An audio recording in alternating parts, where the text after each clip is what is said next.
Bonjour à tous, allez, bienvenue dans les énergies du 10 au 16 juin. On va regarder un peu ce qui se joue aujourd'hui. Alors, aujourd'hui, ce qu'on peut constater, c'est qu'on tire la carte de l'empereur. L'empereur, il représente quoi? Il représente la structure, une certaine autorité, c'est vraiment le contrôle, c'est la stabilité, c'est la capacité à établir l'ordre dans le chaos. C'est vraiment ça. Aujourd'hui, on est dans cette situation avec tout ce qui vient nous brasser en ce moment sur justement le besoin de sécurité, le besoin de contrôler les choses, de reprendre justement le contrôle aussi sur des situations où on a la sensation que ça nous échappe en ce moment parce qu'effectivement, avec tout ce qui se passe en rétrograde, forcément, ça fait des heurts. Ça peut faire des heurts dans des situations qui sont prolongées ou des choses qui sont effectivement, qui devaient se résoudre et finalement, ça prend plus de temps que prévu. Il y a encore des problèmes, il y a des choses qui sont mises en lumière, qu'il faut régler.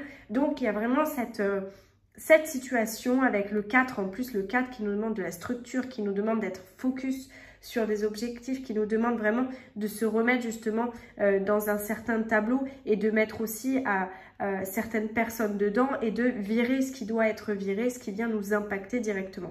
Donc on est dans cette énergie-là et vous devez sentir qu'en ce moment, on est fluctuant au niveau des humeurs, on est fluctuant au niveau des décisions, c'est un peu compliqué. Donc, on va voir là où on va. Là où on va, c'est la 5 de denier. La 5 de denier, c'est peut-être ce sentiment d'isolement et de désespoir que vous avez en ce moment qui survient et qui vous dit justement, là on le voit avec cette carte, c'est froid, c'est pas agréable, on peut se sentir justement submergé par pas mal de choses, avoir l'impression d'être aussi dépassé. On a peut-être ce sentiment où finalement, est-ce que je vais y arriver? Comment ça va se passer? Comment je vais réussir à débloquer la situation? Et peut-être on se sent seul et on a ce sentiment justement de désespoir parce qu'on est en train de relâcher tout simplement.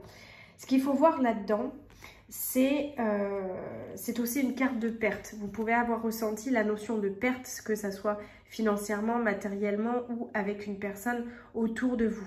La 5, il y a ce côté aussi où les choses sont un peu à l'arrêt, sont un peu, vous voyez, le 5, c'est pas franchement la stabilité. Le 5, c'est plutôt d'ailleurs la liberté, c'est plutôt quand tout part un peu en vrille et qu'on a l'impression peut-être de pas assez ramener effectivement de rationalité, de pragmatisme ou de ramener aussi une certaine organisation. Donc, quelque part, le 5, ça bloque un peu. Ok, bon, très bien. C'est pas franchement là où on va. Ça nous indique ce qui se passe actuellement et pourquoi on est dans cette situation au niveau énergétique cette semaine. Là, ce qui est intéressant dans la carte, et c'est là où on va rentrer dedans, là où on veut aller, c'est de trouver de la ressource. Vous le voyez, c'est froid, mais à l'intérieur, elle a une sacrée belle rose. Toutes les ressources sont à l'intérieur de vous. Ça veut dire quoi? Ça veut dire concrètement que là, vous avez des choses qui sont disponibles, des ressources disponibles et que vous n'êtes pas seul dans la situation puisque à l'intérieur de vous, vous avez des réponses. Vous avez des réponses par rapport à des choses que vous avez vécues. Vous avez des réponses par rapport à ce que vous avez compris de chaque situation que vous avez expérimentée jusqu'à aujourd'hui. Donc, de fait, c'est comme si, en fin de compte, vous avez ce pouvoir de conscience, ce pouvoir de pensée qui fait que vous pouvez aussi générer votre réalité intérieure à l'extérieur. Donc, il y a des choses qui vont bouger et c'est là-dedans qu'on va aller chercher. C'est les besoins et les ressources que j'ai à l'intérieur de moi vont faire que je vais diffuser et que je vais pouvoir effectivement me placer dans mon autorité, dans ce que je veux, dans ce que j'ai envie d'avoir et que je vais pouvoir poser en fait certaines limites, poser aussi mon cadre pour pouvoir avancer tout simplement. Ce qui va nous aider pour l'instant, vous le voyez, c'est la 4 d'épée. La 4 d'épée, elle nous souligne que dans le contexte actuel, il y a un besoin crucial de se reposer et de réflexion. Parce qu'au milieu des défis et des changements qui vont se présenter ici, effectivement, on a besoin de se reposer et de régénérer. Là, on a ce côté qui est nécessaire de se ressourcer avant de faire face justement à ces situations parce que cette situation d'aller chercher sa ressource intérieure nous demande quand même d'être quand même dans une bonne forme émotionnelle, une bonne forme physique qui permet justement d'aller chercher ces ressources, d'aller travailler ça, d'aller voir justement ce qui nous challenge, ce qui vient nous chercher et le besoin de poser les choses et le besoin de savoir où on va exactement. De fait, pour pouvoir faire tout ça, il faut à un moment donné, effectivement, pouvoir se dire, ok, cette carte-là, j'exploite d'une certaine façon toutes les qualités que je peux avoir autour de moi. On va le voir parce que là c'est très rare, effectivement on a 3 reines. On va prendre les qualités de ce tirage, les qualités des reines qui sont en dessous pour pouvoir justement poser des jalons. Mais ce qui nous est nécessaire pour l'instant, c'est de méditer, c'est de revenir à des pensées plus calmes, c'est cette récupération qui est nécessaire pour guérir d'un conflit qui peut être ou un conflit intérieur ou extérieur, en tout cas une période de stress qu'on a eu récemment. Le défi à relever, c'est la reine de bâton. La reine de bâton, elle nous parle de courage, elle nous parle de confiance, elle nous parle d'un certain charisme, mais elle parle aussi d'indépendance et de passion. Vous le voyez, c'est quelque chose d'assez solaire, c'est quelque chose de chaud, c'est quelque chose qui nous indique dans ce tirage que on vous demande d'aller rechercher finalement ces qualités pour pouvoir aller tirer le meilleur de cette essence de la joie, pour pouvoir justement ramener du plaisir dans notre vie. J'ai l'impression qu'on a oublié d'une certaine façon que c'est la joie qui dicte nos actions, dans le sens quand on se pose des questions sur la route qu'on emprunte, si c'est la bonne décision, si on choisit la bonne personne, si on est à la bonne place, toutes les réponses se trouvent dans la joie elle-même. C'est-à-dire que quand vous avancez vers un chemin où vous sentez la joie, où c'est rempli de cette émotion, lorsque vous êtes dans cette situation, vous savez que vous travaillez vers la bonne place. Parce que quelque part, on s'exprime par nos gestes, nos paroles, nos pensées, nos actions. Et face à tous ces désagréments, ces souffrances, quelque part, derrière les nuages, il y a un peu de soleil et c'est ça qui est important, c'est de voir justement, et on l'oublie trop souvent, notre force, notre refuge, c'est d'être joyeux, c'est de se sentir vraiment en espèce d'éclatement positif, de se dire oh, mais en fait j'ai de la vibes pour faire ça, ça me fait vibrer, ça me donne de la passion, ça me donne envie. Et c'est ça qui est important finalement, c'est le véritable guide de la vie, c'est la joie. C'est pas forcément l'amour, c'est ce qui vous rend vraiment dans une situation de bonheur, dans une situation de paix intérieure. Et moi, je pense qu'ici, cette joie-là qui doit être retrouvée, cette joie qui peut se trouver dans le moment présent, un peu comme mon petit enfant là qui s'émerveille de tout. Il faut retomber là-dedans, il faut retomber dans ce truc et de se dire ok, c'est le défi que j'ai à relever. C'est remettre un peu de passion pour pas me sentir justement seule et découragée. On est vraiment là-dedans. C'est la première fois que je tire comme ça 3 reines en bas de tirage, c'est très important. Les reines nous parlent d'une énergie féminine, d'une énergie où on va retrouver de la créativité, on va retrouver un aspect nourricier parce que là on se sent effectivement un peu beaucoup dans le contrôle, beaucoup dans une énergie masculine, une énergie yang qui nous demande, vous voyez, du contrôle, qui nous demande de la stabilité, qui nous demande un certain résultat. Donc là il faut relâcher, il faut remettre un peu de douceur cette semaine dans tout ça parce que la partie féminine, là, la partie de créativité et nourricière est très importante. La reine d'épée dans la vie sentimentale nous parle effectivement de clarté mentale, d'honnêteté, de précision et de perception aiguisée. Ça veut dire quoi? Ça veut dire qu'aujourd'hui, on est en train d'analyser tout ce qui se passe dans notre vie sentimentale au poil fin. Là, on est en train de tout vérifier, tout machin, le moindre grain de sable, etc. C'est peut-être pas la peine de se mettre dans ces idées-là. Aujourd'hui, ce qu'on vous demande, c'est de la lucidité justement dans vos émotions amoureuses.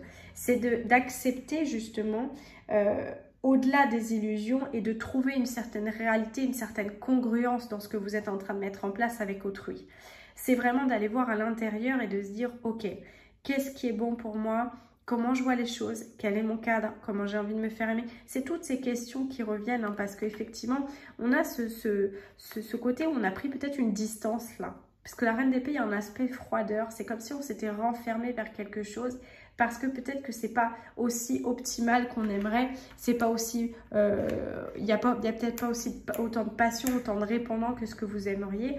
Mais en tout cas, vraiment, on vous demande de prendre du recul sur vos émotions et de ramener plus de pragmatisme plutôt que justement cette frénésie intérieure sur les émotions qu'on peut vivre en ce moment au niveau sentimental.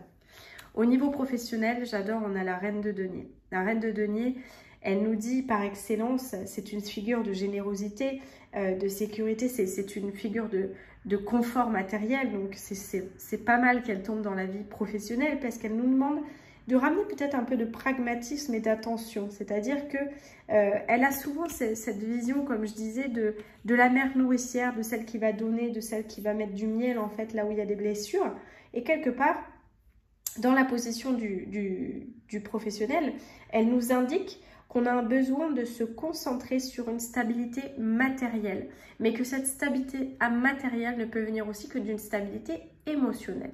Encore une fois, on est dans ce qui se passe à l'intérieur va rejaillir à l'extérieur. On est vraiment dans cette partie de la vie intime où vous êtes en train de créer votre réalité. Donc, il est nécessaire de prendre soin de soi, mais aussi du coup et de fait, de prendre soin des autres d'une certaine façon. Et c'est comme ça que vous allez arriver à repositionner vos pions et à savoir qu'est-ce qui est important pour vous et comment les mettre en place dans votre vie professionnelle. C'est pour ça qu'on a vraiment un tirage où profitons des énergies féminines, de tout cet aspect créativité, de cet aspect nourricier pour venir rechercher en fait ce qui se passe à l'intérieur de vous, tout ce qui est de l'ordre de la ressource intérieure pour pouvoir aussi bien se reposer et prendre les bonnes décisions. Et quand on regarde un petit peu le bilan en fait de ce tirage, on est sur envoûté par les elfes. Cette carte, vous le voyez, c'est enchanté, charmé, ensorcelé. On revient à ce pouvoir un peu de séduction de la vie où on a envie de croquer, de reprendre de la passion, de reprendre de la douceur, de reprendre quelque chose de plus sensible, de plus enchanteur. C'est vraiment là-dedans. Et effectivement, on est dans le 18, donc le 9, c'est une fin de cycle. Dans le sens, il faut accepter ce qui se passe, il faut surfer avec, il faut entendre aujourd'hui les réponses qu'on a et qui peuvent nous venir soit de médiums, soit de thérapeutes, soit en tout cas de personnes assez éveillées pour vous inspirer positivement. Cette carte, elle représente clairement le fait que aujourd'hui, effectivement, vous avez pu être dévoré par un désir d'avancer. Là, il y a cet aspect impérialité, il y a cet aspect non, coûte que coûte, il faut que j'y aille et tout, il faut que je tienne et tout. Comme je vous dis, on a cette énergie yang qui a fait que jusqu'aujourd'hui, on en était là et on a tenu. Cependant, ce qui vous est aussi demandé, c'est même si vous vous sentez tiraillé, retrouvons de l'équilibre dans cette situation. Les pensées qui sont tumultueuses aujourd'hui, elles peuvent poser certains jalons, d'accord, de prochaines étapes à suivre. Tirons parti de cette énergie, mais ne soyons pas non plus dans l'obsession. C'est ce qu'on vous dit. L'équilibre vient d'une certaine façon. La normalité va revenir, c'est-à-dire que le flux émotionnel qu'on a en ce moment va se réguler, mais il est nécessaire effectivement de prendre patience, de se créer des petites attentions, de prendre soin de soi. Et comme je vous dis, c'est très rare, je tire 3 reines, de revenir dans cette énergie de communication. Le 3 en numérologie, c'est la communication, c'est vraiment la créativité par excellence. Et on est en plus en lune, en gémeaux en ce moment, on est sous ces influences planétaires qui nous demandent effectivement de revenir à une meilleure communication intérieure, mais aussi une communication avec les autres. Le gémeaux, c'est la curiosité, c'est la passion, on va dire, pour la nouveauté, c'est comment je communique avec moi-même, mais aussi avec les autres. Donc, on est dans ces énergies-là et c'est très positif. On va en voir le bout, croyez-moi, c'est une période un peu charnière, mais d'ici mi-juin, ça va un peu bouger. Donc, accrochons-nous. Quand on sera vraiment dans l'été, il y aura des énergies de récolte, ça sera un peu différent. Mais là, on arrive effectivement sur les dernières marches de tout ce qu'on a mis en place depuis le début de l'année et on a pu être un petit peu éprouvé. Donc, de la douceur et surtout du calme avec un petit peu de repos et de régénération. Voilà pour cette semaine. À très bientôt.